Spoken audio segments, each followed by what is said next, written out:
क्या होगा अगर आपके एक सॉरी ना बोलने पर कोई आपकी जान के पीछे पड़ जाए? तो कुछ ऐसा ही हुआ इस मूवी में। आप सबका स्वागत है आपके अपने चैनल केजी मूवी मसाला में। तो मूवी की शुरुआत में हम देखते हैं कि बहुत तेज बारिश हो रही है, घना अंधेरा और आसपास कोई भी नहीं। फिर हमें यह आदमी दिखाया जाता है। ये काफी अलग सा था, जैसे मानो किसी काम को अंजाम देने जा रहा हो। ये कार में बैठे बैठे तीली जलाता है और तीली के बुझते ही कार से उतरता है और अपने साथ एक ब्रीफकेस और हथौड़ी लेकर सामने वाले घर का दरवाजा तोड़ने लगता है। अंदर से सब आवाज दरवाजे की तरफ आते हैं। ये अंदर घुसकर सबको हथौड़ी से मार डालता है और पेट्रोल डालकर घर में आग लगा देता है। फिर ये अपनी गाड़ी में बैठकर वहां से निकल जाता है।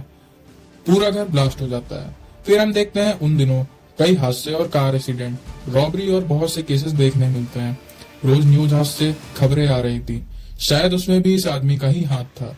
अगले दिन की सुबह हमें एक लड़की को देखते हैं जिसका नाम रेचल था। इसका डाइवोर्स हो चुका था। इसके पास उसके वकील का फोन आता है। वो उसे इससे जुड़ी कुछ बातें बताता है। इसका एक बेटा कार्ल, एक भाई फ्रेडी और उसकी गर्लफ्रेंड, ये सब साथ में रहते थे। इसको उठने में देर हो जाती है क्योंकि इसको कार्ल को स्कूल ड्रॉप करना था। ये ऑलरेडी लेट हो चुके थे, मगर रास्ते में ट्रैफिक जाम लगा था। ये फ्रीवे लेते हैं, मगर थोड़ा आगे बढ़कर फिर से ट्रैफिक जाम लग जाता है। तभी इसकी बॉस का फोन आता है। वो पूछती है कि तुम टाइम पर नहीं आई, इसलिए तुम्हें जॉब से निकाल दिया गया है।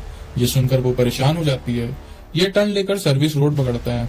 रेड सिग्नल था, आगे एक और गाड़ी खड़ी थी। सिग्नल ग्रीन होने के बाद भी ये गाड़ी नहीं बढ़ाता। ये गुस्से में हॉर्न बजाती है और साइड से निकल जाती है। फिर से इन्हें रुकना पड़ता है।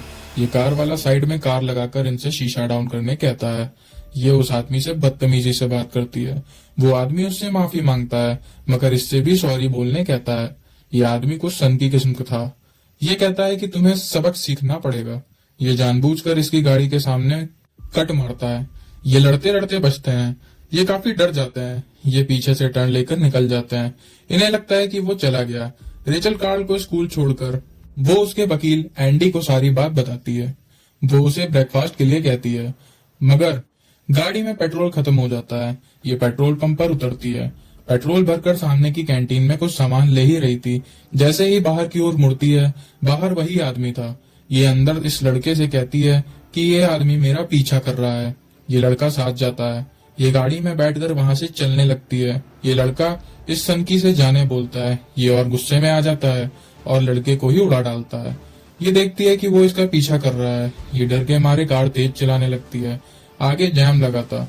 ये गाड़ी रोकती है, मगर ये बार बार गाड़ी में ठोकर मार रहा था। ट्रैफिक क्लियर होते ही ये फिर से गाड़ी भगाती है। इसे अपना फोन भी नहीं मिल रहा था। ये साइड में आकर इसे इसका फोन दिखाता है। ये कार पार्किंग में कार लगाकर ये सोचती है कि ये बच गई।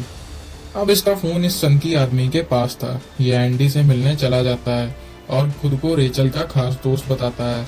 ये पूछता है कि रेचल अभी तक आई क्यों नहीं। ये बहकी बहकी सी बातें करने लगता है। फिर ये कहता है कि मैं उससे तुम्हारी बात करा सकता हूँ। रेचल अपना फोन ढूंढ ही रही थी, तभी गाड़ी में फोन रिंग होता है, जो इसका नहीं था। उसे उस आदमी ने छोड़ा था। ये उससे उसकी बात कराता है। ये बताता है तुम्हारा दोस्त मेरे साथ बैठा है। ये कहती है मेरा कोई दोस्त नहीं है। ये फोन ले लेता है। वो बोलता है कि मैं तुम्हें दिखाता हूँ कि एक बुरा दिन कैसा होता है। ये सॉरी बोलती है, मगर ये आदमी कहता है कि तुम्हें पहले सॉरी बोलना चाहिए था। अब इसका कोई फायदा नहीं। ये एंडी को मार डालता है। ये फोन काट कर वहां से निकल जाता है। फिर से कॉल आती है। ये पूछती है कि तुम्हें क्या चाहिए। ये इसके सारे मैसेज पढ़ लेता है, जिससे इसे सब पता चल जाता है। ये इससे पूछता है कि अगली मौत किसकी होनी चाहिए। ये अपनी कॉन्टेक्ट लिस्ट में से नाम चुनने बोलता है। ये अपनी बॉस डेबरा का नाम लेती है। ये वहां से चली जाती है। ये वहां से सीधा रेचल के घर पहुंच जाता है। घर पर इसका भाई और गर्लफ्रेंड थे। बगल के कमरे में कुछ आवाजें आती हैं। ये आवाज लगाता है। ये कमरे में घुसता है। पीछे से ये आदमी खड़ा था। इसकी गर्लफ्रेंड को मार डालता है। वो इसका जिम्मेदार इसकी बहन रेचल को बताता है। ये जल्दी से कार्ल के स्कूल पहुंचती है। तभी ये सनकी इसे फोन कर बताता है कि मैं तुम्हारे घर पर ही हूँ। ये इसे फोन से ट्रैक कर सकता था। ये कहता है कि अपने बेटे को कार में बैठाकर यहाँ लेकर आओ। ये फ्रेडी को बांधकर इससे एक लेटर लिखने कहता है। ये फ्रेडी से वो लेटर पढ़कर सुनाने कहता है। इसमें लिखा था कि मैरी की मौत की जिम्मेदार रेचल है। तभी पुलिस घर के अंदर घुस जाती है। बचाव में पुलिस फायर करती है। एक गोली इस सनकी के लग जाती है। ये वहां से बचकर भाग जाता है। ये इसे ट्रैक करता हुआ इन्हीं के पास आ रहा था। ये मोबाइल तोड़ देती है और ये वहां से भाग जाते हैं। यह रेचल के टैब के बारे में पूछता है। वो कार में ढूंढने लगते हैं। कार्ल को टैब सीट के नीचे चिपका मिलता है। इसी से ये इसे ट्रैक कर रहा था। ये फोन खोलकर लोकेशन चेक करते हैं तो पता चलता है कि वो इनके सामने वाली वैन में था। ये उसकी तरफ देखे बिना आगे निकल जाते हैं और इस पुलिस वाले से हेल्प मांगते हैं, मगर तब तक देर हो चुकी थी। पुलिस वाले को ये ठोक देता है। ये प्लान बनाते हैं वो इनकी ग्रैंड माँ के घर जाने के लिए सोचते हैं कि क्योंकि वो घर काफी अंदर था और आम इंसान वहां खो जाता है। ये फुल स्पीड में कार भगाती हुई टर्न लेती है और ये सन की आगे निकल जाता है। ये अंदर घुस जाते हैं और टेढ़ी मेढ़ी गलियों की वजह से ये भटक जाता है। काइल टैब फेंक देता है जिससे ये इन्हें ट्रैक न कर सके। ये काइल के अंदर छुपने कहती है। तभी रेचल पीछे से आकर इसकी कार को ठोक देती है। रेचल को लगा कि ये मर गया, मगर ये पीछे से आकर इसके सर पर मार देता है और घर के अंदर चला जाता है। ये काइल को बाहर निकालने की कोशिश करता है। तभी रेचल दूसरे दरवाजे से काइल के पास पहुंच जाती है और उसको पता चल जाता है ये लगभग काइल को मार ही देता। तभी रेचल अपनी कैंची निकाल कर सीधा इसके सर पर मारती है और ये आदमी वहीं पर मर जाता है।